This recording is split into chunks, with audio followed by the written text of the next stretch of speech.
Aliens kidnapped a human child, but they didn't realize she was a combat prodigy. Let me start by saying that I used to be one of the most respected specimen collectors in the Galactic Research Institute. That was before the incident with the human child. Now I am relegated to filing reports about my catastrophic failure, while my colleagues snicker behind my back. But I am getting ahead of myself. Our mission began like any other specimen collection. My team had successfully acquired 17 different species from 12 planets, all without detection. We were the best in the business, equipped with quantum phase cloaking technology that could fool even the most advanced detection systems in the galaxy. Team leaders Nye, my assistant, Rax 4, called out during our approach to the human settlement called Minneapolis. The targeting system has identified a promising specimen.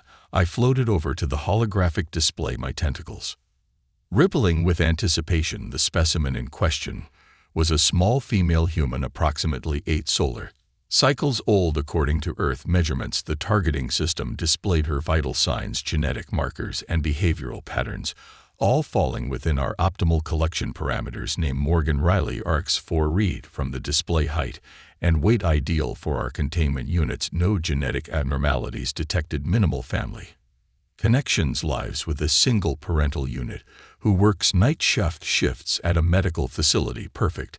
I hummed, my chromatophores flickering with pleasure. Show me the specimen's current activities.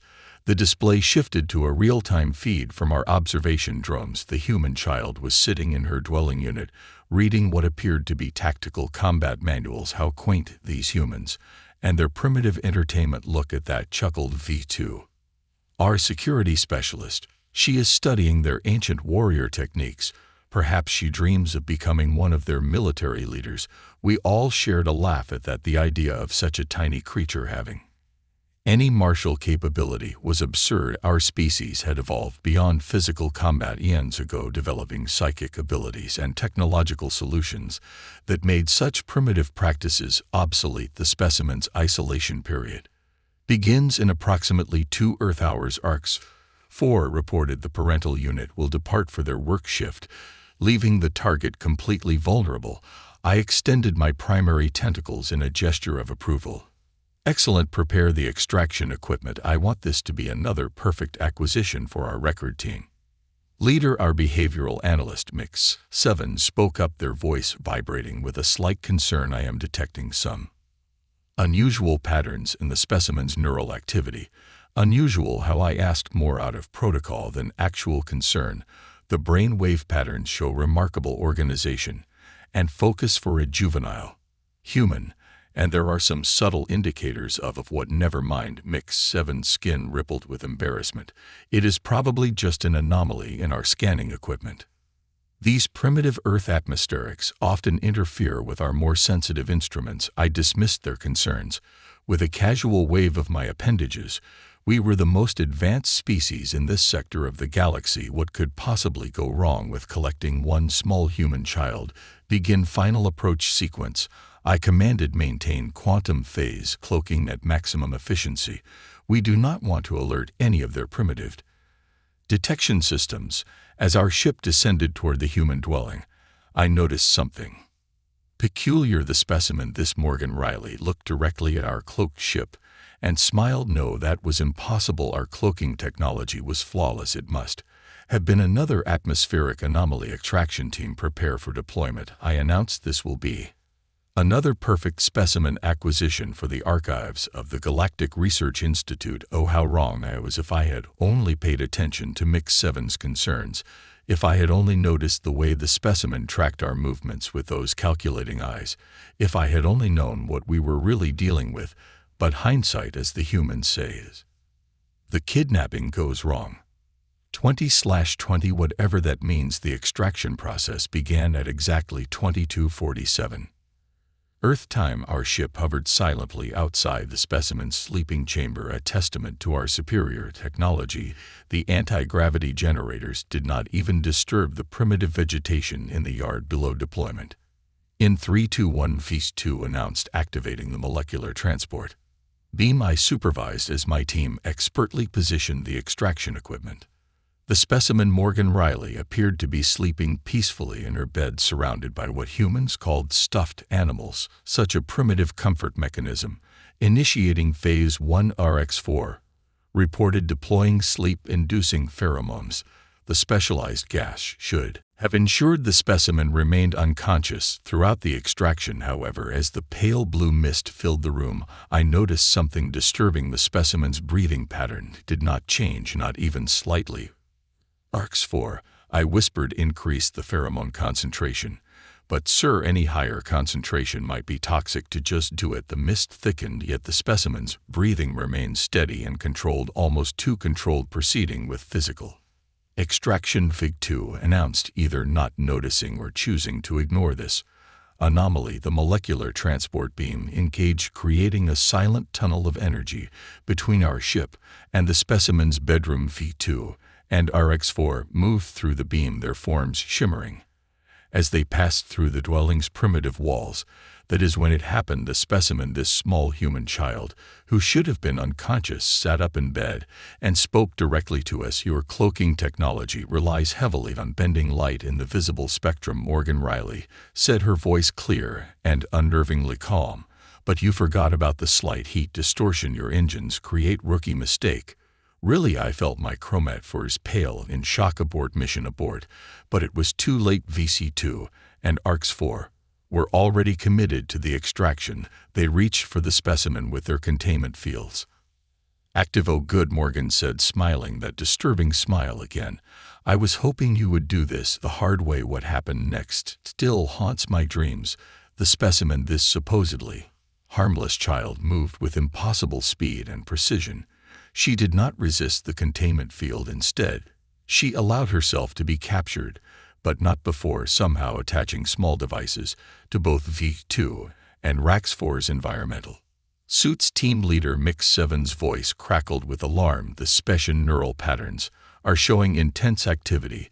This is not normal for silence. I snapped. We have the specimen. That is all that matters. Bring her aboard immediately. They transported Morgan Riley directly into our strongest containment chamber. The transparent walls were designed to withstand the strength of creatures 10 times her size. She stood there still in her sleeping attire, decorated with images of something called unicorns, looking around with obvious interest. Fascinating design, she said, examining the chamber walls. Molecular bonded plasma glass, very sturdy, almost impossible to break from the inside. She paused, then added with a grin, almost, the specimen appears unusually cognizant. RX-4 observed, stating the blindingly obvious. It does not matter, I declared, trying to maintain my authority. Our containment systems are perfect. Begin transport to the research facility. As our ship ascended through Earth's atmosphere, I noticed the specimen taking careful note of every det of our bridge layout. She showed no signs of fear or distress, which should have been another warning sign. You know, Morgan said conversationally, your ship's design is quite impressive, though I have to ask, why did you place the primary power coupling junction so close to the specimen containment area? Seems like a structural weakness. Silence, specimen. I commanded. Your primitive understanding of our technology is, and those devices your extraction team is still wearing. She continued, as if I had not spoken. They are going to be really interesting in about 10 minutes. That is when I noticed V2 and RX-4 had forgotten to remove the small objects the specimen had attached to their suits. Before I could order them to dispose of the devices, Morgan Riley began humming what I would later learn was an Earth musical composition called The Final Countdown.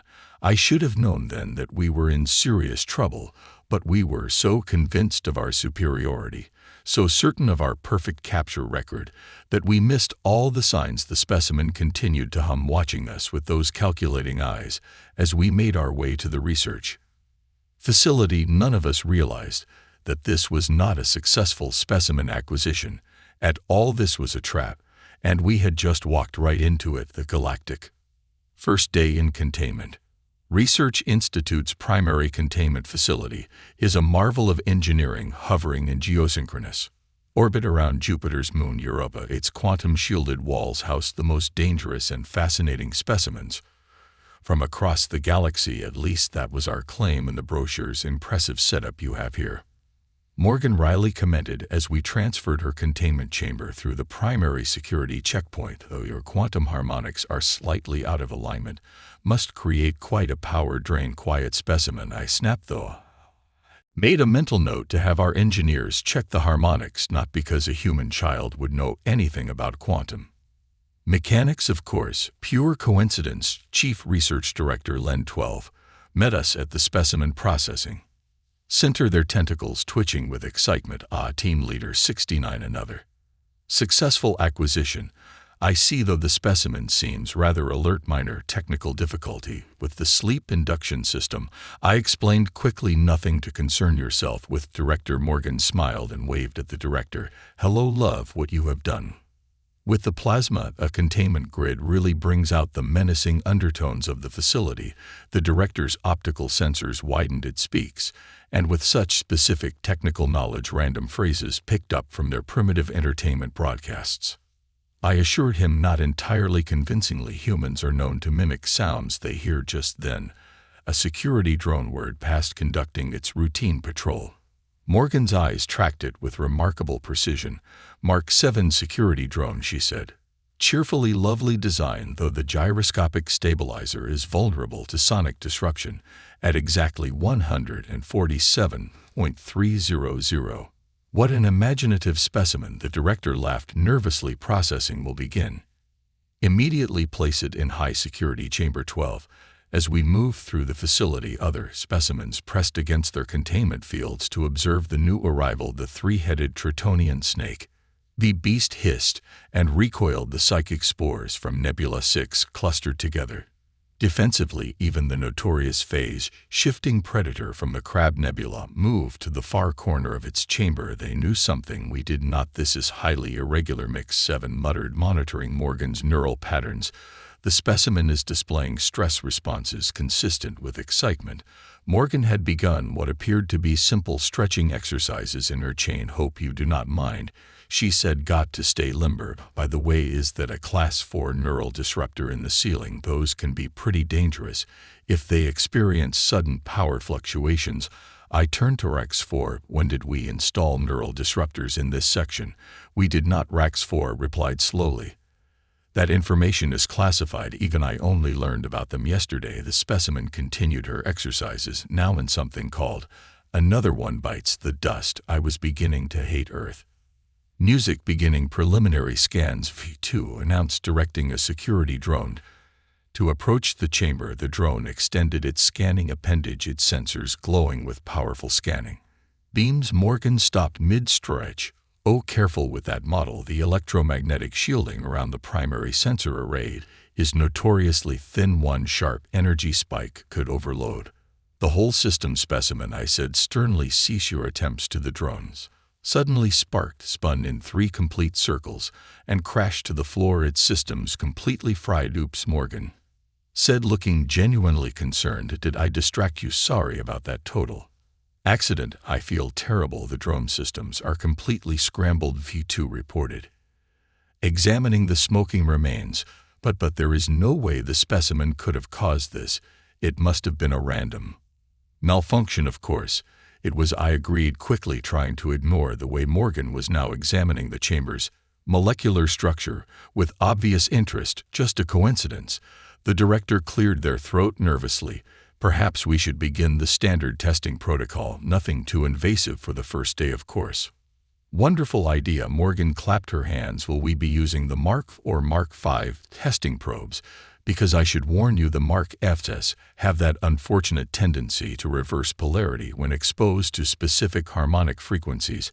How could you possibly know about? I began, then stopped myself. Never mind. Begin testing sequence Alpha. As the testing probes descended from the ceiling, I noticed 2 things. First, the small devices Morgan had attached to V2 and Rax 4's suits were beginning to blink. Second, Morgan had started humming again, this time at exactly 147.300.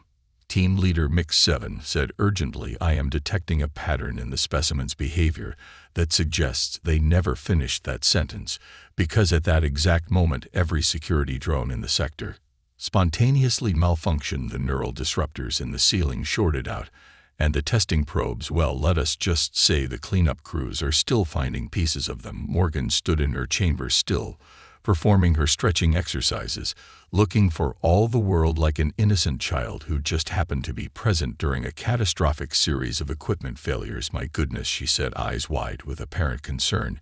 You really should have your engineering team look at those power fluctuations and maybe check your quantum harmonics while they are at it, just trying to help. I stared at the chaos around us, at my team's confused faces, at the director's trembling tentacles, and at this small human child who somehow knew more about our technology than our own engineers. And then I remembered something crucial. We still had not checked what those devices she attached to the extraction team suits were doing. The worst part, Morgan Riley was still smiling. Team Leader 6-9. The truth unravels. Director's voice crackled over the emergency communication channel. You need to see this immediately. I hurried to the security monitoring station, where the director and my team were reviewing footage from the specimen's first failed escape attempt. Failed? Hey, how naive we were. Where the recording showed Morgan Riley apparently sleeping in her containment chamber. Then, in the space of 47 seconds, she had disabled 3 security fields, bypassed a quantum lock, and made it halfway to the auxiliary hangar. Before it, security drones surrounded her. Watch her movements. Again, Mix says, insisted, enhancing the footage. See how she touches each security panel. She is not trying random combinations.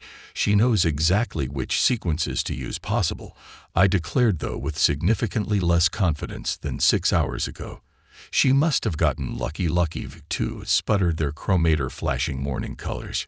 She made it through our most secure containment protocols in under a minute, and look at her face when the drones caught her. She is not disappointed. She is taking notes. The footage clearly showed Morgan examining each drone's response time and attack patterns before allowing herself to be recaptured. She even gave helpful suggestions to the security team as they escorted her back to containment. Your response time is pretty good, she had said cheerfully, though you might want to adjust your drone formation patterns. They are a bit predictable. Just trying to help. There is more, the director said grimly. We analyze those devices she attached to your extraction team's environmental suits, and they are not weapons or tracking devices. They are data collectors. She has been downloading our entire security protocol database through them, but that is not the worst part. The director pulled up another screen showing Morgan's current containment chamber. She was sitting cross-legged on the floor, surrounded by floating holographic displays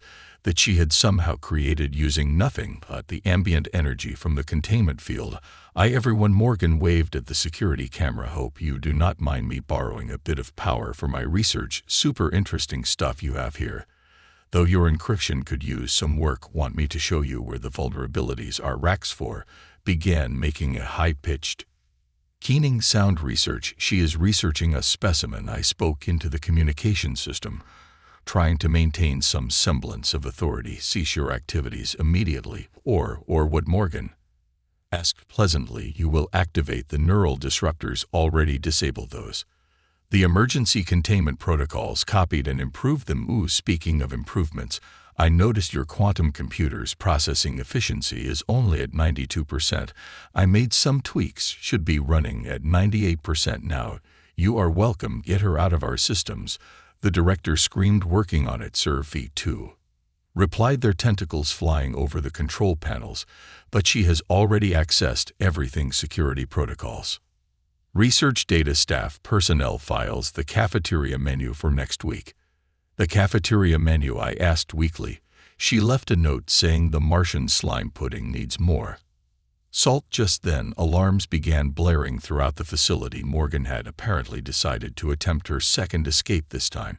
She made it all the way to the primary hangar before being intercepted. Much better drone formation this time, she commented as security escorted her back. The overlapping fields of fire were a nice touch, though you might want to work on your response to unexpected vector changes. Team leader Nick 7 said urgently, I have completed my analysis of the specimen's neural patterns and behavior. You need to see this. The report scrolled across my screen and I felt my tentacles go numb. Morgan Riley was not just any human child. She was part of something called Project Prodigy, and elite Earth program that identified and trained tactically gifted Children, according to this mix is continued, she has the highest tactical and strategic scores ever recorded in human history. She can process combat scenarios faster than their most advanced military computers. And that is not even the worst part. What could possibly be worse, I asked. She is not trying to escape. Mix's voice dropped to a whisper. These are not escape attempts, they are tests. She is systematically probing our defenses, analyzing our responses, and teaching us. As if to prove this point, Morgan's voice came over the facility's communication system, which she definitely should not have had access to. Hey, everyone, just wanted to let you know that your secondary reactor containment field is fluctuating. Might want to look into that. Also, I compiled a list of 47 critical security vulnerabilities I have found so far. Should I send that to engineering? Or would you prefer it go directly to the director and whoever programmed your automated defense systems did a really good job, just a few minor bugs to work out. I made some notes. The director turned to me, their skin having lost all color. Teenlers 9. What exactly did you bring into my facility? Before I could answer, Morgan's voice came over the system again. By the way, those devices I attached to your extraction team, they finished downloading about an hour ago. Sending the signal now was just a courtesy. Hope you do not mind. That is when we realized the true horror of our situation. We had not captured a specimen. We had not even captured a warrior. We had captured a tactical genius who was treating our most secure facility like her personal training simulator, and she was having the time of her life doing it. Oh, look, Morgan exclaimed, your quantum encryption just tried to adapt to my last breach. That is adorable. Want to see how long it takes me to get through this version? I turned to the director, my profession demeanor finally cracking. Sir, I think we might have made a terrible mistake. The facility's lights flickered as Morgan began humming again, this time. The Great Escape. It was something called Highway to Hell. Morgan Riley stretched, yawned dramatically, and announced to the security cameras, well, this has been super fun, but I should probably wrap things up. My mom will be getting off her shift soon, and I promised to make breakfast. Every alarm in the facility activated simultaneously, not because we triggered them, because she wanted us to know what was coming. Specimen, I shouted into the communication system, remain in your containment chamber. This is a direct order about that, Morgan replied cheerfully. Remember how I mentioned your quantum harmonics were out of alignment? That was not just friendly advice. I have been using the resonance frequency to build a feedback loop in your power systems for the last 11 hours and 47 minutes, launching it now. Thanks for letting me test it out. The entire facility shuttered, every security system we had suddenly turned against us. Containment fields, reversed polarity doors, sealed or opened randomly. Security drones began performing what appeared to be choreographed dance routines to something called staying alive. Stop this immediately, the director screamed, their tentacles tied in literal knots from stress. How are you doing this? You are just a child who has had access to your complete system architecture for almost 12 hours, Morgan corrected politely. Did you know your quantum computer can be overclocked by 27% if you route power through the tertiary backup systems? I would show you how, but that would be cheating on the test, I asked, dreading the answer. What test? The evaluation of your facility security measures, of course. Earth Special Forces needed a complete analysis of your capabilities. I have to say you all did pretty well. Several of your systems took me almost 15 minutes to crack. That is practically a record. The realization hit me like a plasma burst. This was all planned. You wanted us to capture you. Well, duh, Morgan laughed. Why else would I have been reading technical manuals about your species in plain sight? The hard part was making sure you picked me as a target. Had to calibrate my biorhythms just right to appeal to your selection protocols. These two collapsed into a quivering heap. We have been played by a child, a human child. If it makes you feel any better, Morgan offered, I am actually 8 3/4. Now you might want to hold on to something. This next part gets a little bumpy. The facility's artificial gravity began cycling through random variations. Security doors opened and closed in perfect rhythm, creating what I later learned was the percussion line to another One Bites the Dust. The Emer lighting system initiated a perfect Recreation of something called a disco ball effect. Director Rex 4 reported panic evident in their voice. We are detecting multiple ships dropping out of faster-than-light travel. They are broadcasting Earth military signatures. Morgan's voice came over the speakers again, this time with a hint of pride. Right on schedule. That will be my extraction team. Do not worry, they are just here to collect the data and give you all a formal warning. By the way, your long-range sensors need recalibrating. They should have detected them 3 minutes ago. I watched in horror as 12 sleek Earth vessels surrounded our facility. They looked significantly more advanced than any human ships we had previously encountered. All right, Morgan added, should have mentioned those older human ships you are used to dealing with. We let you see those. Could not have you knowing about our actual fleet. That would have spoiled so many surprises. The facility's main docking bay doors open, not responding to any of our override commands. A squad of heavily armed humans marched in, led by a tall figure who looked surprisingly familiar. Hi, Mom. Morgan waved through the containment field. Hope you did not worry too much. Only took 12 hours this time. Good work, sweetie, the squad leader replied, removing her helmet to reveal she was indeed Morgan's parental unit. Did you remember to document all their security vulnerabilities? Complete report ready for upload. Plus, I fixed some of their systems. They were really inefficient. I stared at the woman who, according to our intelligence, should have been working a night shift at a medical facility. Our commander, Sarah Riley, Earth Special Forces. She introduced herself.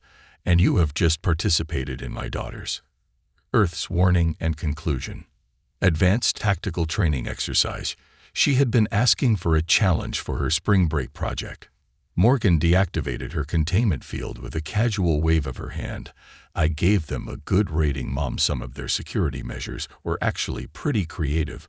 With a few hundred years of development, they might even become challenging. Commander Riley turned to address me directly. Team Leaders 9, this is an official warning from Earth. Stop abducting our citizens. Every single one of your previous, supposedly successful specimen acquisitions, we let those happen to study your methods. Consider this demonstration our way of suggesting you find a new line of work. As if to emphasize this point, Morgan skipped over to our quantum computer's main console and began typing rapidly, just leaving you a few system upgrades as a parting gift. Your power efficiency should be much better now. Oh, and I fixed the cafeteria flavor synthesizers. The Martian slime pudding should taste much better next week. I watched my tentacles limp with defeat as the Earth forces prepared to depart. Morgan paused at the door and turned back to us with that same cheerful smile. Thanks for the fun challenge. Everyone, let me know if you ever want a rematch next time. I promise to solve everything in under 10 hours. The last thing we heard as they departed was Morgan asking her mother if they could stop for ice cream on the way home. Since she had completed her training mission ahead of schedule, the facility surrendered immediately after the humans departed. Not that we had much choice. Our quantum computers were now running better than ever. Our security systems had been upgraded beyond our engineers' comprehension, and our cafeteria was serving surprisingly tasty Martian slime. Putting the humans had not just defeated us, they had improved us while doing it. Team leader, the director said during our final debriefing, did you notice anything unusual about the ice cream? Morgan requested, as they left. You mean besides everything else about this disaster? She asked for Rocky Road flavor. That is the exact same phrase hidden in our most classified security protocols, the ones describing our emergency shutdown procedures. I felt my chromator pulse with the realization she was telling us she had access to everything, absolutely everything. The director nodded grimly. The Galactic Research Institute received similar reports from every facility that has attempted human specimen collection. Each one was infiltrated by a different child from this Project Prodigy. One of them apparently rewrote an entire facility's operating system while solving a junior human mathematics puzzle called Sudoku. The official warning from Earth arrived shortly after. It was polite, professional, and terrifying in its simplicity. They thanked us for providing their training program with such excellent practical exercises. They mentioned that their children had found the experiences educational. They suggested ever so courteously that we might want to direct Our research interests elsewhere, they attach detailed reports of every single security vulnerability. In every single facility we operated, each report was annotated with helpful suggestions for improvements. Many included smiley face drawings. The reports were signed the kids of Project Prodigy. Thanks for the fun. I am now preparing to transition to a new career, perhaps in something less stressful like volcanic gas farming on Venus 7 or interpersonal counseling for telepathic space sharks. But before I leave, I must share the most important lesson from this experience. Never ever underestimate humans, especially their children, because somewhere on Earth right now Morgan Riley is probably doing her homework, planning her next training mission, and thinking up new ways to improve alien technology.